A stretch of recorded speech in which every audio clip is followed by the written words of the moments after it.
Okay, so I know I got a band last week because I flipped myself in the face with it. I didn't know if that was part of the whole thing, whether I needed to be doing that. Did I show you with the band what's happening? Yes, I understood that. With the pulling neck it and each forward. end. Yeah. So now I want you So to it's carry, actually pulling it up. yeah, I want you to pulling carry it that up. image that we looked at on my computer now of the cross section area of the S1. Yeah. Because even though that area is crowded, when we do exercises from this end, we are pulling the S1 this way. When we do something from this end, we are pulling it this way. So we are mobilizing into where your nervous system is guarding. That's really the important thing. And then it's always going to be slightly different, even though I can say a straight leg raise, internal rotation, they're going to be typically what are going to lengthen it.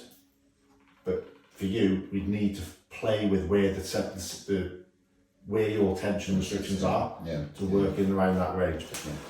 So, just going to do a well leg raise first. This is your good leg. Yeah. You let me know if there's any problems. Sometimes this pulls on your nerve roots on the other side. Good? It's okay, they're about there. I'm starting to pull on the hamstring there now. On the hamstring? Yeah. Super. If I do this, That's pulling on the calf. more on the calf. So again, if I bend the hamstring, I bend the knee now, I'll take you into a much deeper leg raise.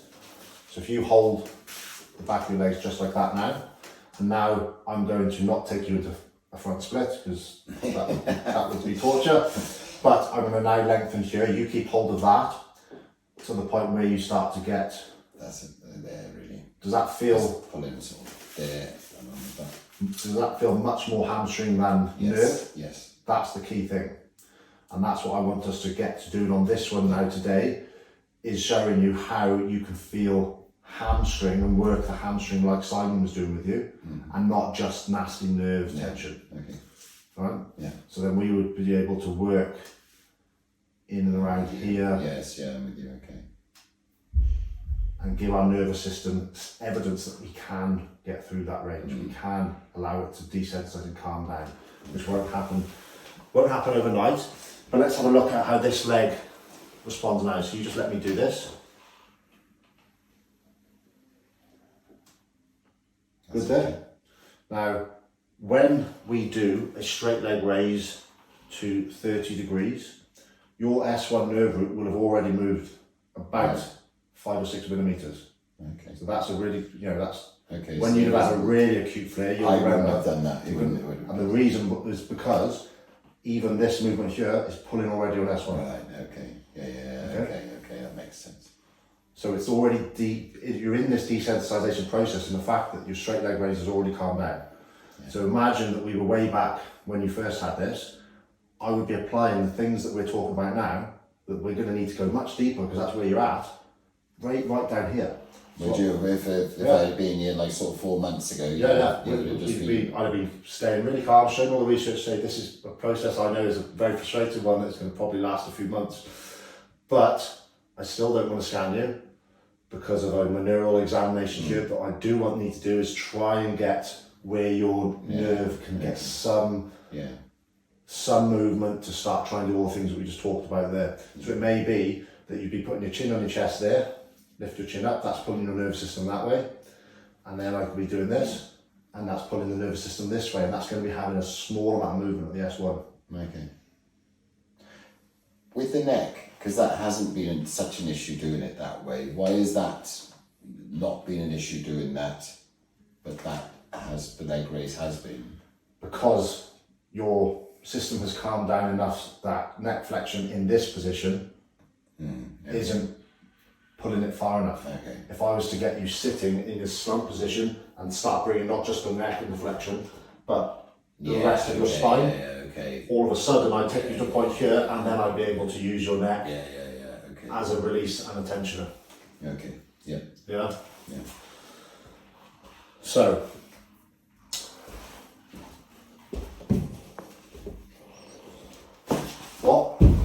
what we're going to do is find the ways that we pull the nerve root.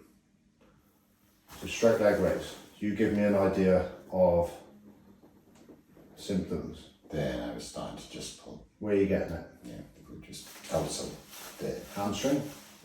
Yes. Okay. And there we're at about 50 degrees, just past halfway, 45. Yeah. Okay, if I bend the knee and take tension off, give me an idea what happens there. I'm not getting anything there. I said, that's taking the symptoms Yes. off.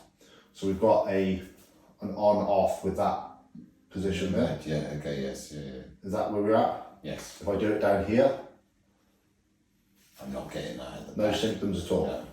Okay, so we've got a clear point, so keep that leg relaxed, where That's just starting to. so that's what I want. I don't want you pushing through there, but No. what I want then is further ways that we can pull the nerve root in a slightly different angle. So one would be the nerve has to come around and work around the glute musculature. So Yes. turning in internal rotation is a way that could take that nerve root further. How's that for you? That's sort of right at the moment, just starting to pull. Oh, well, it's coming up there now. It's almost forming a cramp. Okay, so I can release it with it going the other way. Does that turn it off? Yes. Okay, so that's important.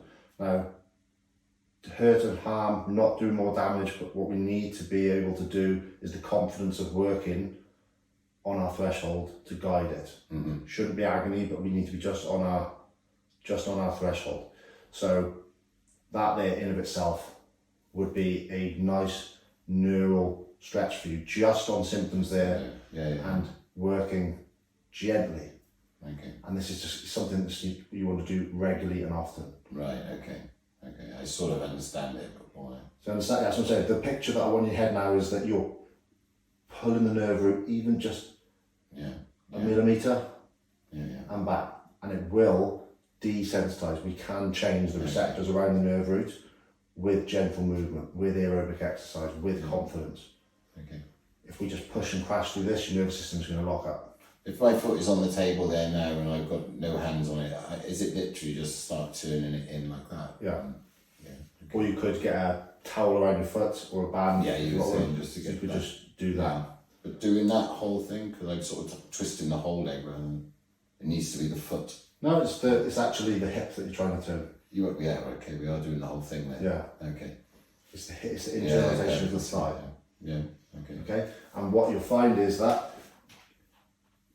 I'll make your nerve root travel further if I take you across the midline, which is why it's relieving to come out into abduction, because we're putting some slack into the nerve root there. Okay. So we've got a different access point for trying to find straight leg raise here, where we can then potentially do knee flexion extensions. We could do internal rotation, external rotation, but and you're exploring here, where is the boundary of my symptoms? Yeah. Where is the boundary of my symptoms? And my visual when I'm going through this is, if I catch it, what will happen with nerve root is you may do one movement and you get a little zing or a zap. You do the same movement again and you don't get it. No, okay. And that's because we've got different firing going on of the irritated nerve root. So it gives you a really muddled picture. Which is why we want to be confident in exploring these positions here. But I want you to also have, so that's stretching neurally. You're looking for the neural symptoms there to try and just have a gauge of touching in and out, touching in and out. I want to see if we can take you with a bent leg and get a feel of hamstring and not neural symptoms. Okay. So again, like we did on the other leg, see if you could hold the back of that one. And now again, I'm not going to take this up into a full front split, but we're going to add, I'm going to add a little bit here, and I want to see if we can get a sensation again in our hamstring rather than that nasty neural pain.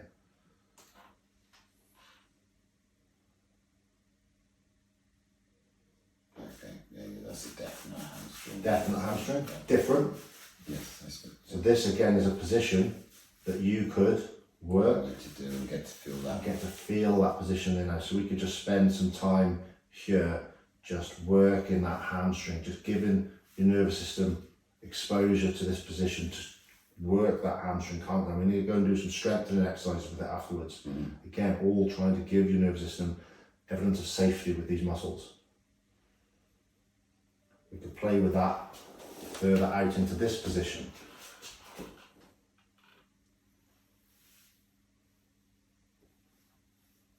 Give me some feedback. Okay, yeah, that's okay, yeah. It's not as a tighter feeling as when it's... So now by having this slack, all this flexion in the knee, your nerve root has been able to just be given some slack. Yeah. And now we're able to take the hamstring to length as opposed to just taking the nerve to length. And again, with exposure with this over time, we can allow the nerve to desensitize in a similar way. Is this why I read or heard somewhere that trying to do work on the hamstring too early, or when it's not, if the nerve isn't ready, you can do a lot more damage than... You can't do more damage, and that's what I said to you from the start, is I'm extremely confident I can flare you up. I'm very confident that I could flare you up and you never speak to me ever again. But if I did that, I know that I wouldn't be doing more damage. No, right, okay. And I know that because I know what it takes to actually damage. I've done cadaver studies with dead people and played with nerves. They're really strong. Yeah, okay. We're really resilient, but pain is about sensitivity. So we have to treat it like trying to get a hook out of a net. We need to work into it a little bit to get out of it. Yeah. I think working the hamstring in sciatica, if you'd have come to me 1 week after this first all started off, I think I would have been able to paint a pretty accurate picture of what was ahead for you as to what's happened. Yeah. And what my treatment would have been trying to work the hamstring to try and calm it down, to try and help it settle down, try and get you focus of being able to stretch the hamstring and not the nerve root, whilst then trying to give the nerve root some gentle movements, aerobic exercise, activity modification, and helping you understand what's going on with nerve root pain. Yeah. That would have been the hallmark, which is what we're doing now. Yeah. But we're just in a much deeper range. We wouldn't have been anywhere near this. Yeah. No. True. And the future for you will lie with, if you are working through these things, your full range will creep towards and we'll get back. Yeah, that's one of my ultimate goals, really. So let's try bringing that back into this position here. Just show me on your own, hold it here, see what your ability to straighten that leg out is, finding that hamstring tension.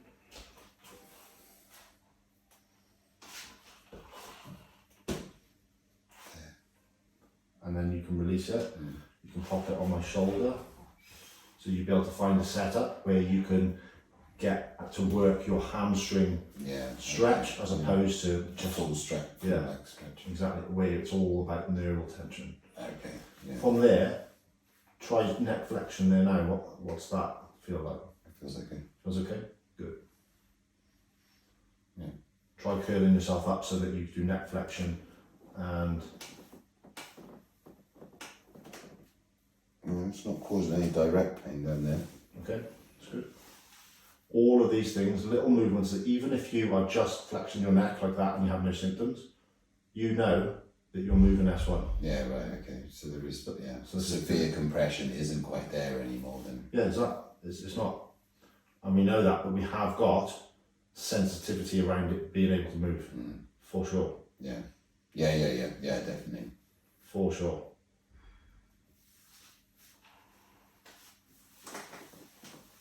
And bring that back down. Okay? Yeah.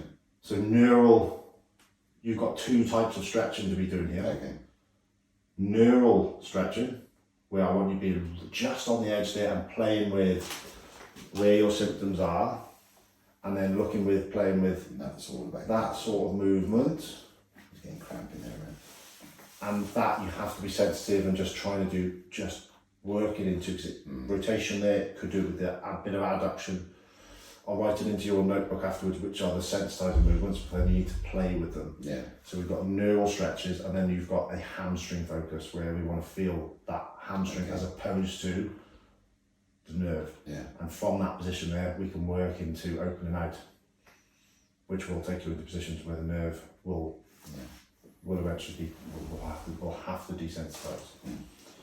Okay. Yeah. So my next plan now is to go out and show you how we're going to train the function of the S1 strength. We're going to do some calf training, we're going to do some hamstring training, and we're going to do some eversion training. So S1 is what allows you to hold that position there and not move there. So I'm going to get to how we can band that up and do some eversion things. And again, I don't want this to be symptomatic. No. This should be that, you know, I'm going to pick some setups where you're going to be comfortable, where we've got a standing hamstring machine where I'm going to get you working like this. And again, if your hamstring's working, your hamstring's going to be getting evidence that it can calm down. It's doing its function. It doesn't have to be just protecting the sciatic nerve. And in terms of your sciatic nerve and your S1, that's firing because your hamstring wouldn't be working otherwise. Okay. So we know that we're getting activity, the electricity's passing through there, the nerve is having to work. Okay? Yeah. And then all the while, we're nudging your function. Because now we've got resistance training at play, we've got neural mobility at play, we've got cardiovascular work at play, and education and confidence of what's going on is also building. So there's quite a lot of stuff going on already. Yeah. Okay. Cool. Happy with that? Yeah. Nice man. I'll clip that and send you a reminder of that, which should help you with understanding. Spin around, sit up and sit facing forward, just off the edge of the bed. And I know this is a position that isn't fantastic with sitting on the groin. How do you fit? Is it any symptoms there? No. So you could now hold on to the edge of the bench and just see. You can start off with the full neck flexion, just like we had in this position here. So now we know that we've just pulled the S1 nerve root a little bit close, a little bit this way. So keep that flexed. Now just try and move down the spine into flexion from here until see how close to getting your chest onto your thighs. I'm going to have that. That's about it. Well, that's just starting to put some pain in the butt area there. So that answers your question there now, because now each level that you involve here, we're making the nervous system have to pull a little further. So see if you're able to now do just come up to the start position. Do as we just did with the straight leg raise. So the straight leg raise, I pulled it to the point where it just started getting symptoms, and then was using turning the hip or the knee then to just do some little mobilizations at that point. See if you can. Which way should we go first? Let's go with neutral head to start with, and see if you can curl the spine from here to the point that you start getting that symptoms. Don't crash through it. See if you can find where it is, and then stay there when you find it. Because I don't want you to go to the point where it's really unacceptable. So there. Okay, keeping this where it is. Just take the head up to the ceiling. Look up to the ceiling. Does that change anything? Yeah. Relieves. Yeah, it takes the yes out of the butt. So that turns it on. Look back up. So you're now able to use this top end of working from the on the S1. Yeah. And we could also use that as working deeper into this position. Okay. For doing that. Yeah. It's like a second leverage point that you. It's a second leverage point. Now I can show you how we do. Some classic neurodynamics, which is where you can be trying to picture that S1, which is like this. Now, when you put the chin on the chest and you flex down, you just, even if it's just two millimeters, just moving like this. Yeah. But then what I want you to do is, when you take the head up, you're letting this move back this way, and I want you to straighten this leg, which is then going to pull it even more this way. Okay.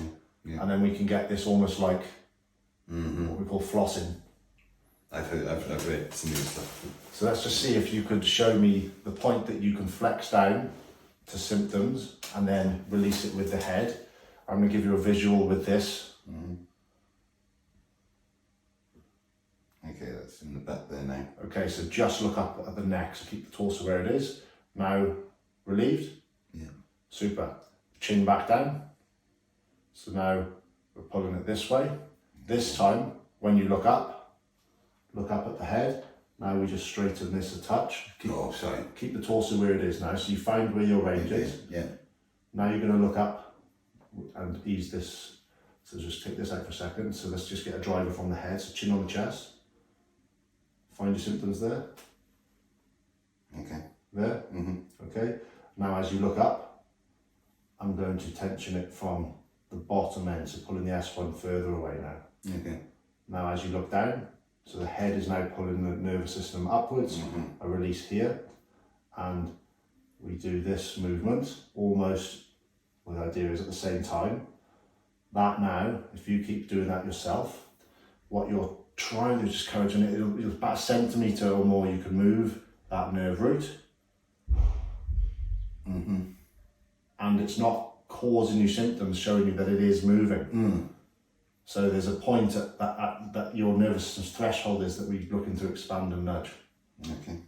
You could do this with legs together, you could try it further out, but that's another really nice... Yeah, that's really right, nice. isn't it? Just to do 5 minutes or so at a time. Little and often. Again, I would be wanting to do that if it was me, it would be as often as possible, so that you just to where your symptoms are, back off, and then doing neural movements. Okay. Yeah, understood. So that you know then that you're not causing symptoms, but your nerve's moving. Yeah, it makes complete sense. And if we carry this image of even if it's only that movement, we're giving that area and the inflammation around that area evidence that it is safe to do so. Okay. Okay? Yeah. So see if you can do the reps a little bit quicker. So from there, change direction. Change direction. Change direction. Change direction. Change direction. Change direction. Change direction. Change direction, nice and smooth. Change direction. Change direction. Good.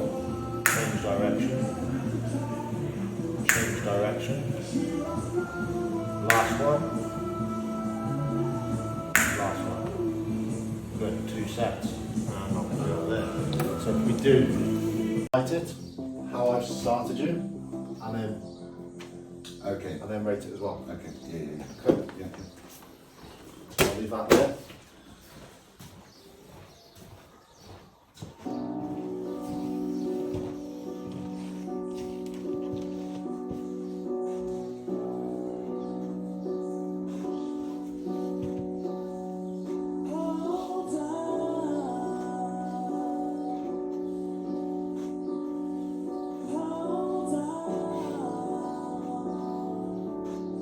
Is that 10? Yeah. Cool. Again, I'd much rather you leave today feeling, yeah, I could have done more, because you can come in again and do more.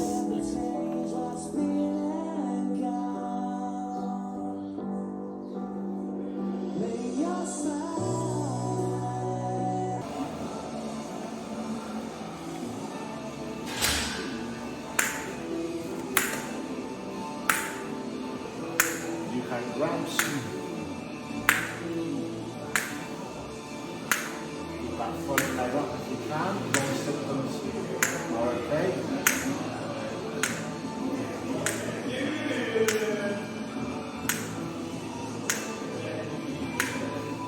Pretty shabby, I think. That's right, tough test. That's it. How many is that? I don't know, 5, 6. I think 6. That's why I filmed it, because I can test.